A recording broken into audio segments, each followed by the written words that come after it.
ҳалли системаи модулҳои квадратиро давом мекунем. Дар инҷо як система аст, ду модуле. 1/x ҷамъи 1/y баробари 1/6 аст ва x ҷамъи 25.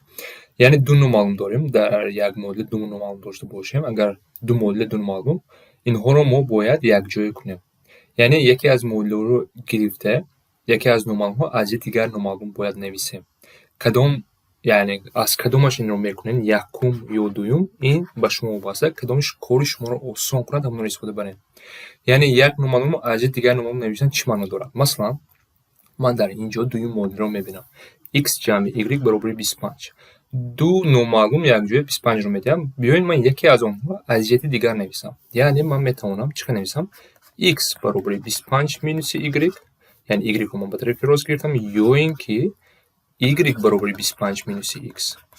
Ва инро ман истифода бурда яке аз онҳоро дар якум модуле мемонам ва кор мекунам. Шумо ин корро ҳам бо ёрии якум модулам карда метавонистед. Яъне лекин камтар мушкилтар мешуд. Яъне чӣ кардан мумкин буд? Шумо метавонистед 1/x баробар аст ба 1/6 минуси 1/y, лекин дар инҷо мо 1/, баъд сурат ва махраҷошро иваз мекунем. Яъне кори зиёдатӣ ҳаст. Карда мешавад, лекин мақсади мо чӣ қадар ки осон шавад ҳамон кор кардан модулҳоро. Ва биёед ин дуюмашро истифода барем. Акнун чӣ кор мекунем? Мо аз дуюм модуле нигоҳ кардем, яке аз номаълум аз дигар номаълум навистем. Акнун мо инро истифода барем дар модулаи якум, яъне дар якум модуле мемонем. Биёед хай якумашро интихоб кунем. x баробари 25 минуси y ва дар якум модуле монем. Ин чӣ мешавад?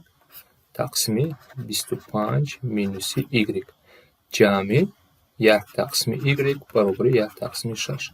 Акнун нигоҳ кунед, модули мо аз ҷиҳати як номаълум шуд ва инро кор кардан осонтар аст. Чӣ хел кор мекунем? Махраҷҳои аввал албатта ки баробар мекунем. Ба якум ин чӣ медиҳем? y медиҳем, ба инаш 25 минуси y. Ва агар нависем, ин чӣ мешавад? Сурат y тақсими 25y минуси y квадрат. Албатта ки дар инҷо ман фарз мекунам ки шумо махраҷ баробар кунидҳоро медонед. Ва ҷамъи 25 минуси y тақсими боз ҳамон махраҷ 25y минуси y квадрат баробари 1/6 мешавад. Акнун нигоҳ кунем, дар инҷо аз инҷо давом кунам. Чӣ мешавад? Махраҷҳо баробар шуд. Суратҳои ман ҷамъ карда метавонем, дар як каср навишта метавонем. Ин мешавад y ҷамъи 25 минуси y тақсим аст ба 25 y минуси y квадрат баробари 1/6. Ва инро агар мо сураташро нигоҳ кунем, ихтисор карда мешавад. Ҳардуи инро якдигарро ихтисор мекунанд ва дар охир чӣ мемонад? 25 тақсими 25y минуси y квадрат баробари 1/6. Акнун ин давомашро чӣ кор мекунем? Зарби дарун ба дарун. Яъне сурат бо махраҷ ва ин сурат махраҷ бо сурат зарб мекунем. Ва ин ба чӣ табдил меёбад? 25 зарби 6 қадам ба қадам нишон диҳам. 25y минуси y квадрат. Ва аз инҷо чӣ кунем? 25 зарби 6 инчунин 150 мешавад баробари 25y минуси y квадрат. Акнун мо инро бояд ҳамаи аъзоҳоро ба як тараф ҷамъ кунем. нигоҳ кунед y биёем ҳамаи аъзоро ба тарафи чап ҷамъ кунем ва дар як тараф бояд нол монад, чунки мо ба модули квадратӣ табдил додан мехоҳем, чунки дар инҷо y квадрат аст. Ин мешавад y квадрат ҳама аъзоро ба тарафи чап гирифта истодам. Y квадрат минуси плюс мешавад, минуси 25y 150 дар тарафи чап истодааст. Ягон чӣ вазн ҷамъи 150, чунки ва дар онҷо мусбат аст баробари 0. Акнун мо бояд ин модули квадратиро кор мекунем. Модули квадрат дар дарсҳои пешина фаҳмонда буданд чӣ бояд кор кунем. Якчанд роҳ нишон дода будам. Ҳамон роҳҳоро кадомаш ба шумо осон бошад, ҳамонро истифода баред. Аз инҷо ман ҳозир дида медонам ки ба қавс ҷудо карда метавонам маъниҳоро. Ин чӣ мешавад? Дар тагаш нависам. Ман инро ин хел навишта метавонам. y минуси 10 y минуси 15 баробари 0 навишта метавонам. Баъд қавсҳоро мекушоед. Амин ифодаи боло ба даст мегирем.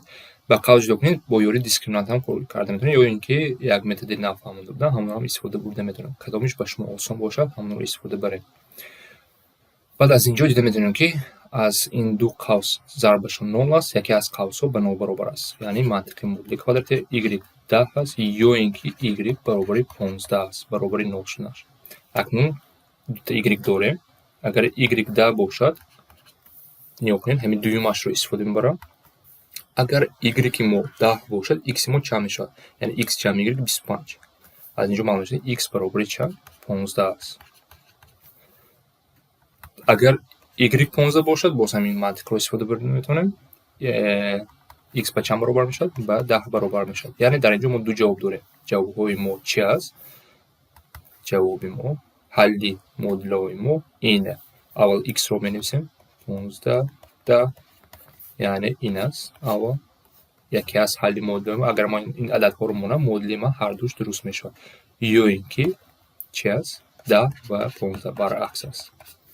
این است حلی مدلی سیستم مدلای کواdraتی ما. دو جواب دارد.